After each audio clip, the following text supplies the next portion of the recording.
ګرانو کتونکو یو ځل بیا تاسو ته پروګرام کې هرکلی وایو. وختي د ناصر خان خبره نیمګړې پاتې شوې وه او یو سوال به ورسره دا هم ایډ کړو څنګه چې موږ د بریک باندې د تلو نه وړاندې ووایو چې وفاقي کابینه کې څه اختلافات ناصر خان شته پارټۍ کې دننه او که دی نو د دې وجوهات څه دي؟ کاشف بھائی اول خو زه ټول نه مخکې چې کوم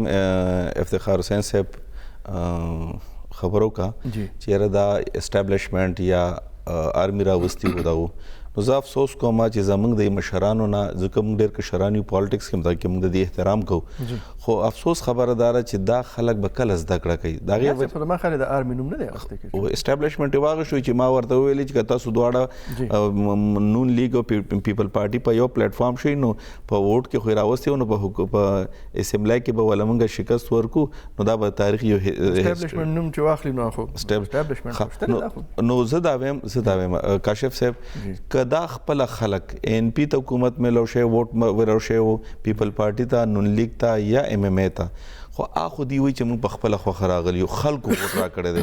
خو دی خپلم چې دی کې کله ان پی ته نو پیپل پارټي ته نو نون لیگ او نور پارټیانو ویل چې دا چاره وستي دي دغه چې نون لیگ ته ملو شو نو بیا هم دا ان پی والا دی ویل چې دا چاره وستي دا لفظونه ختمول پکار دي اول د خپل ګریوانونو کې وګورو چې یار به حیثیت پالیټیشن او موږ ته یو اختیار ملو او موږ خلکو ته ویلو چې تاسو موږ ریلیف درکو با موږ په 15 کالو کې سر ریلیف ورکو آیا موږ عوام څومره خوشاله کړو کمی کارنامې او کم پروجیکټ او کم ډیولپمنٹ کړي و چې هغې د وجې نه موږ وایو چې دا موږ سره زیاتې وشو او دی ویل چې د 100 ډیز نو 100 ډیز کې خو ظاهره خبره ده چې ته پروجیکټ یا ډیلیوري نه وي کېږي هغې دپاره ته یو خپل سمت تعین کړي چې یاره زما ډایرکشن زما رخ چرته به وي او 15 کالو کې به زه کم فوکس کوم چې یاره زما کم ایجنډا به وي او ابجیکټیوز ځان له سیټ کول دي نه کې په 3 میاشتو کې 100 ډیز کې ته یو شی چې جی ما کوم تاسو ته ما ووټ د هغه شو په 100 ډیز کې ما تاسو ته دا شیزونه درکړه بلکې د روان 15 کالو دپاره یو خپل ته ځان ته یو ټارګیټ سیټ کولی چې یاره موږ دا سیزونه وکړو نو کوم په دې باندې موږ ډیولپ کولی شو د 100 ډیز صرف دغه مقصد و نه کې د 100 ډیز څه نتیجه د هغې اوس سره ووته لکه څه فوکس به په څه باندې به وي او څه به کېږي د خلکو دپاره به څه کېږي ځکه چې یو طرف ته خو مهنګایي په بره روانه ده نو دا پکې شته دی دې ته پکې اهمیت شته دی په دې مهنګایي باندې کنټرول وساتلی شي او دې باندې قابو راوستی شي ګوره مهنګایي دوه قسمه باندې کنټرول کېدی شي یو خو دا ده چې یاره که ته څنګه چې دی وایي چې یاره سبسډیز او ریلیف ورکړي شي دا او دویم الټرنیټ حل د هغې بیسټ حل دا دی په دنیا کې چې ته د خلکو انکم یا د هغې آمدنۍ ذرایع زیاتې شي چې هغه افورډیبلیټي راشي نو هغه به ضرور خبره چې هر شی به اخیستی شي هغې دپاره ضرور خبره ده چې زموږ اګریکلچر سیکټرز او زموږ چې کوم عمران خان وایي چې دا واړه پروجیکټ که موږ راوستو او زموږ دغه خلکو په دې کار شروع کړو نو د دې ته به ارننګ انکم شروع شي بل ډېر زیات فوکس کوي چې موږ څه طریقې سره ایکسپورټ شروع کړو او دنیا ته موږ خپل ځکه چې زموږ کرنټ ډیفیسنټ چې کوم زموږ دی هغه ډېر زیات ګیپ دی په هغې کې ځکه چې موږ ایکسپورټ ډېر زیات ایکسپورټ کولی شو ناصر خان ته خو په خپل هم کاروباري شخصیت هم کارخانهدار هم څه موږ ایکسپورټ کولی شو څه داسې څیزونه دي چې په هغې باندې فوري طور موږ توجه ورکړو او زموږ اکانومي هغه هغې سره مضبوطه شي او یا په دغه دومره منډه وکړي هغه چې دا په کومه منډه باندې ډالر روان دی په بره ګوره زموږ دپاره پاکستان کې خو ډېر زیات اپورچونیټیز ده دې کې هیڅ شک نشته چې اپورچونیټي زیات دي خو چونکې هغه اپورچونیټي اویل کولو دپاره بیا یو بجټ او یو ټیک ټاک سرمایې ضرورت دی موږ سره منرلز او زموږ سره ډېر زیات دغه دي په زموږ غرونه چې د هر سیز نه ډک دي خو هغې دپاره بیا هغه کول ضرور خبر چې موږ نشو کولی سرمایه کار راځي بل زموږ اګریکلچر لینډ دی په دنیا کې چې هر څه شی دی هغه اګریکلچر بیس بہت ډېر سیزونه دي نو انشاءالله دا سی پیک چې کوم شروع کېږي کېدای شي د دسمبر اینډ کې یا جنوري کې د چې کوم رشکی انډسټریل زون دی موږ دا وایو څومره ټایم به په هغې لګي زه خو دا خبره کوم که نه چې ټیک دی یقینا ستاسو خبرو سره اتفاق دی په دې کې څوک شک کوي چې په دې پاکستان غرونه دا د معدنیاتو نه ډک دي زموږ د بره علاقو دا د ځنګلونو نه ډک دي زموږ سره مختلف دي هغې باندې خو به ټایم لګي زه دا وایم چې دا ډالر په کوم انداز باندې روان دی په کومه منډه دا به قابو کوو څنګه دې دپاره فوري طور پکار څه دي په دې تاسو رای اخلم خو د مسلم لیگ نون رهنما پخوانی د قومي اسمبلی ممبره محترمه مسرت احمد زیب صاحبه موږ سره په لاندې السلام علیکم جی وعلیکم السلام میډم ډیره مننه کوو تاسو موږ ته وخت راکړه د وزیر اعظم صاحب بیانونه ستاسو د وړاندې دي د ملک معاشي صورتحال هم ستاسو د وړاندې دی او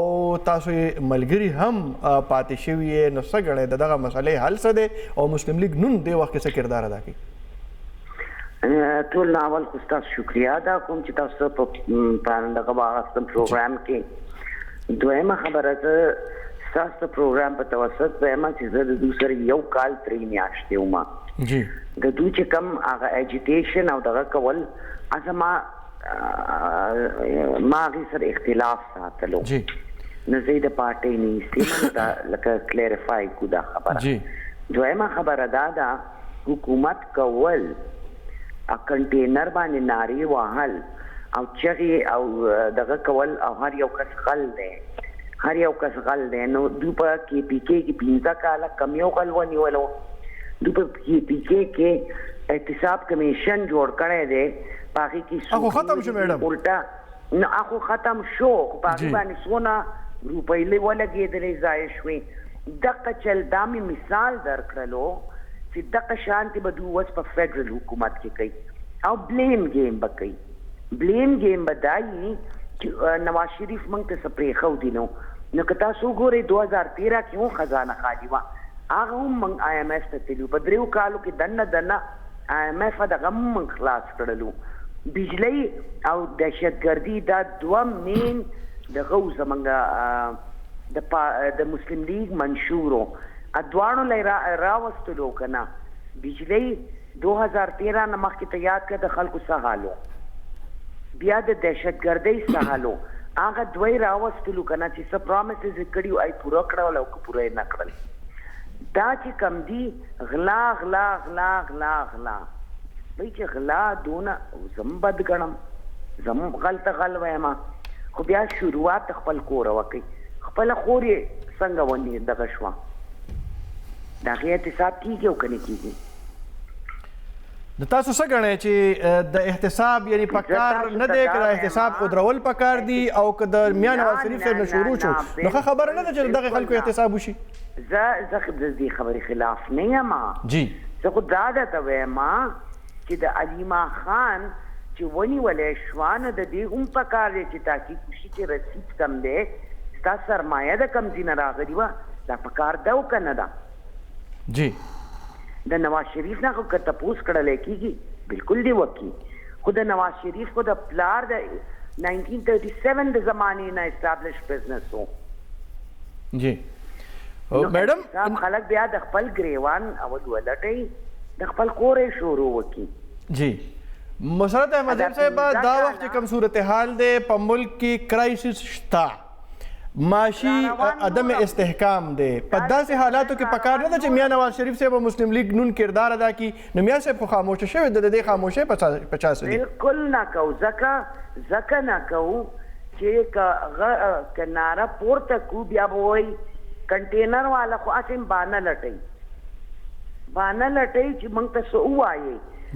زموږ مشر موږ ته ویلي خاموشه کښېنئ دوی به په خپله باندې وس په چغو نارو باندې په سورو در ابل دو ګټلي کله ده جی سپینې رښتیا را باندې مه وایې دو ګټلي کله ده ګټلي شوي ده پې الیکشن شوی دی خلکو له ووټ ورکړی دی مینډیټ یې ورکړی دی په دې صوبه کې په تاریخ د پاکستان په تاریخ کې په اول ځل د خیبر پښتونخوا ولس دوباره حکومت ورکړی دی. زویه زما خبره واوره زه د سوات د سطح پورې درته ویلی شم چې کم کینډیډیټس ولاړو زاړه کینډیډیټس وو هغه په خپله وي سوال نه پیدا کېږي چې موږ به وګټو چې وایي ګټله په خپله حیرانه وو چې دا موږ څنګه وګټله. اوس تاسو څه ګڼئ چې په دې وخت کې ولس ته د رهنمایۍ ضرورت نه دی پکار نه ده چې اپوزیشن جماعتونه او میا نواز شریف صاحب د دې ولس رهنمایي وکړي. اپوزیشن زموږ اپوزیشن لیډر خو په ناب کې دننه کړی دی که نه جی تپوس ته دغه کېدلو د صاف پانی کېدلو ای په آشیانه سکیم کې دننه کړی دی اقا آشیانه سکیم دی کم ټیکدار چې و هغه له د پېښور بي آر ټي ورکړی شوي ده نو دا کیس خو په خپله شهباز شریف ورکړی و نه چې بھائی دا غلطه ټیکه شوي ده آشیانه ده. د وزیر اعظم صاحب دغه بیان ته میډم په کوم نظر ګورئ چې هغه وایي چې میډ ټرم الیکشن کېدی شي جو په ځان خو یې تمه شتي نه دی کنټینر لخه دی چې پس په کنټینر ولاړي او دا ګډاګانې جوړي او دا وایي چور او چور او چور. نه تاسو ته امکان ښکاري چې دوباره انتخابات وشي؟ زه خو وایم چې دا ټرم دوی پوره کړي ټرم پوره کی فار وانس اینڈ فار آل دا شی ختم شي جی وای په منګ باندې حد دې تمام شو چې څوک به وردیږي کومه پارټي به کیږي او په کومه پارټي به ختمیږي دا زمانه ترقی کوي منګه بس دې دا ډیکټیشن میډم دا زموږ سره په لاین اوسه ناصر خان موسازی د تحریک انصاف MNA موږ سره په سټوډیو کې ناست ناصر خان مسرت احمد زیب صاحب وایي چې زه خو یو کال او 3 میاشتې د دې ملګري مو چې پوه شم په نبیا مې پرې خودو او زه د پارټۍ نه وېستم او اوس هغه وایي چې زه دا محسوسوم چې میا نواز شریف صاحب د دې قوم د پاره خده او د علیما خان خبره ډیره مهمه ده میډم چې وکړه چې د علیما خان احتساب ولې نه کیږي چې د ټولو کیږي د هغې ولې نه کیږي ګوره عمران خان خو په دغه کې مو ویلې د صحافیانو ته مو ویلې کاغه د اعظم سواتی کیس دی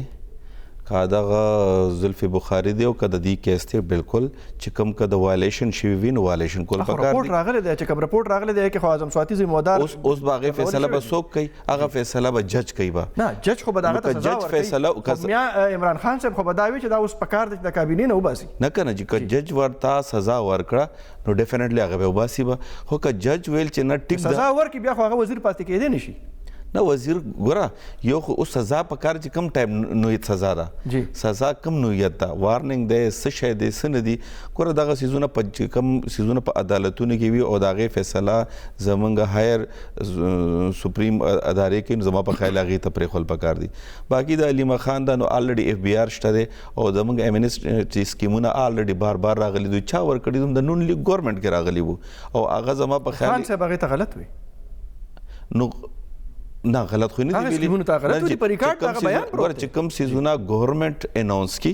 نو هغه غلط نه ګورنمنټ با د اصلاح د لپاره به هر یو دغه کوي چې کوم سیزونه د آئین او قانون یا د ګورنمنټ خلاف شي هغه به خو که ګورنمنټ سیټینګ ګورنمنټ یو شی اناونس کی کوم ایکټ پاس کی کوم رولز پاس کی کوم اسارو راشي زما په خیال هغه د غلط ویل زه خو نه فیل کوم چې دا غلط بوي او هغه نه फायदा غشتل هغه هم کوم ته د لپاره ویلی چې چا ټیکسونه دی پکار نه چې د میا نواز شریف د معاملې عدالت ته پرېښودي ګوره کاشف صاحب موږ زه خپل ځان ویم که زموږ دلته کې کاروباري خلک دي که زموږ دلته کې نور ریلیټډ خلک دي او موږ خلکو ټیکسونه نی ورکړي نو دی ټول ذمہوار زه FBR ګڼم ځکه چې FBR دا ریسپانسیبিলিټي د دغه ادارې ده د دغه ادارې ده یو منټ علیما خان کیس مونږ په عدالت پریدو او نوم بناغلو په کار نه چې د میا نواز شریف کیسونه په عدالت باندې پرېښودي شي نو دا اوس په عدالت باندې نه دا بیا ولې غل دی او هغه په چغې والي کیږي او په هغه ډاکو دی او ډاکو وایو اپوزیشن والا علیما خان پسې نه وای چې څنګه چې میډم ویل اوس چې راځي هغه څه چلو شو سونه شو دا د حق دی دی خپل خبره کوي زیبا کیس جج ته جج څه فیصله وکړي اپوزیشن سکی هغه په تحریک انصاف هم کوي نه تاسو وایي چې تاسو یو طرف ته وایي چې عمران خان وایي چې غل دی نو هغه غل دی چې جج ویل چې غل دی خو به ټیک د غل به صاحب چې غل نشو د عمران خان خبره خواته لاړه دلته کې اپوزیشن والا وایي چې علیما خان غله ده نو تاسو ولې بیا خو دلته کې دا خبر دی نه دی ویل پکار چې کدی د عمران خان په دغه الفاظ باندې دی اعتراض وي نو دی به د الفاظ بیان استعمالي هو کنه دی الفاظ استعمالي او جج فیصله سوکا اکچوال هغه شی دی اوس د دی आवाज یا د عمران خان د आवाज په چا باندې غلط وینا کول هغه څه ویلیو نه لري تر څو پورې چې جج فیصله کوي عمران خان صاحب غل ویل دغه اس وخت نشته زما د پاره جی ګرانو کتونکو وړاندې بزو خبره ترې وکړو میډم مسرت احمد زیب صاحب موږ سره پلاین د داغه کوم د خبرو باندې به اخلو ناصر خانم موږ سره یو وړ شاندمه کو او واپس راځو دې سره خبرې کوو تاسو موږ سره اوسئ